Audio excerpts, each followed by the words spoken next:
Hello. सो आज हमारा जो टॉपिक है वो एक बहुत ही इंटरेस्टिंग टॉपिक है बिकॉज़ रिसेंटली सिक कॉम की एक कॉन्फ्रेंस हुई है दिस ईयर इटसेल्फ। तो उसमें उन्होंने एक टोटल ब्लैकआउट का सिचुएशन रिवील किया है।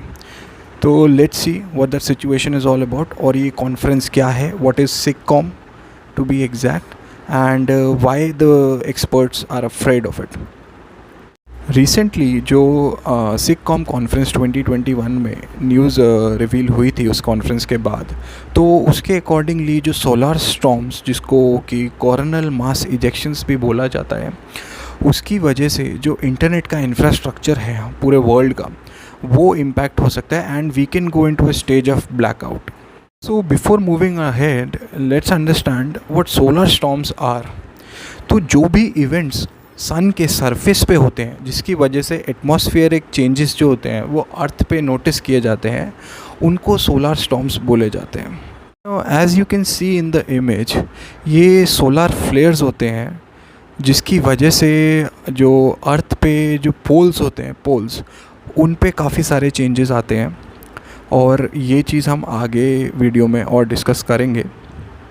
सिक कॉम 2021 के डेटा कम्युनिकेशन कॉन्फ्रेंस में संगीता अब्दुल-ज्योति ने कुछ पॉइंट्स रिवील करे थे जो ये सोलर स्टॉर्म के एडवर्स इफ़ेक्ट्स को के बारे में कुछ इन्फॉर्मेशन देता है। जैसे कि उनका जो पहला पॉइंट था वो ये था कि local and regional internet infrastructure would be eight low risk of damage during extreme solar storms as they use fiber optic cables and are not affected by geomagnetically induced current। तो उनके accordingly जो local और regional internet infrastructures है उन पे कम effect होगा, they are at low risk. लेकिन जो अंडर सी केबल्स हैं जो कि कॉन्टिनेंट्स को कनेक्ट करते हैं, they will be at a higher risk. So geomagnetically induced currents जो होते हैं इन अ लेमैन लैंग्वेज, वो स्पेस के वेदर इवेंट्स होते हैं जिसकी वजह से जो टेरेस्ट्रियल ऑब्जेक्ट्स हैं वो इम्पैक्ट हो जाते हैं, जैसे कि power grid, transformers etcetera. Since I am not a science student, so मैंने जो जियोमैग्नेटिकली इंड्यूस्ड करंट्स का एक ब्रीफ एक्सप्लेनेशन है उसको साइड में इमेज के फॉर्म में अटैच किया है, तो जो साइंस स्टूडेंट्स हैं वो उसको एक बार चेक कर सकते हैं। Since we are having discussion about solar storms, तो एक बार ये चेक कर लेते हैं कि वर्ल्ड में आज तक कितनी बारी सोलर स्टॉर्म्स का इम्पैक्ट आया है। सो अभी तक total 3 times we have faced these solar storms.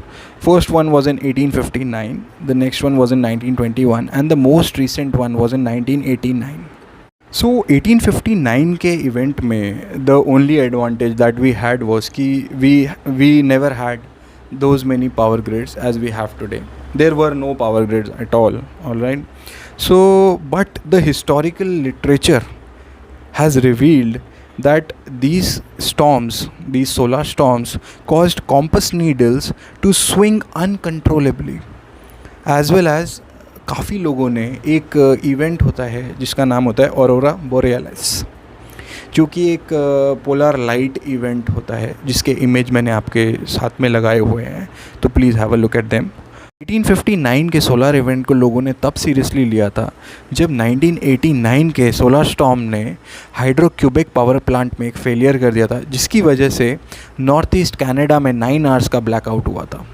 Sick com 2021 के कॉन्फ्रेंस में पैंडमिक से रिलेटेड इश्यूज भी रेस किए गए थे, जिसमें अनप्रिपेयर्डनेस और नो प्रोटोकॉल पे स्ट्रेस डाला गया था, जिसमें ये बोला गया था कि we saw during the pandemic how unprepared the world was, and secondly there was no protocol to deal with the pandemic, and the same is with the internet resilience or outage। even ये भी add किया गया था कि हमारा जो infrastructure है वो ऐसे बड़े बड़े सोलर इवेंट्स से हैंडल करने के लिए सफिशेंट नहीं है, it is not capable enough for that, and secondly the limited amount of understanding that we have what damages could be there. So now let's understand what SICCOM is all about and why this event or these conferences are even taking place. So SICCOM is an association for computing machinery's special interest group on data communications. So this association specializes in networking and communication, and ये लोग बहुत workshops करते हैं regarding challenge networks, internet network management, large scale attack defense, mining network data. Association has also been awarded for the development of a networking system that has had a significant impact on the world of computer networking. Now, what we have to understand is why this topic is so important. Actually, this topic is very important considering the fact that we have already faced one pandemic and we really don't want to face another one. और उसके बाद researchers जो अपना data reveal कर रहे हैं they have some value, और उसको अंडरस्टैंड करना गवर्नमेंट के लिए और सबके लिए, I mean we should be aware of all the things that are happening around us.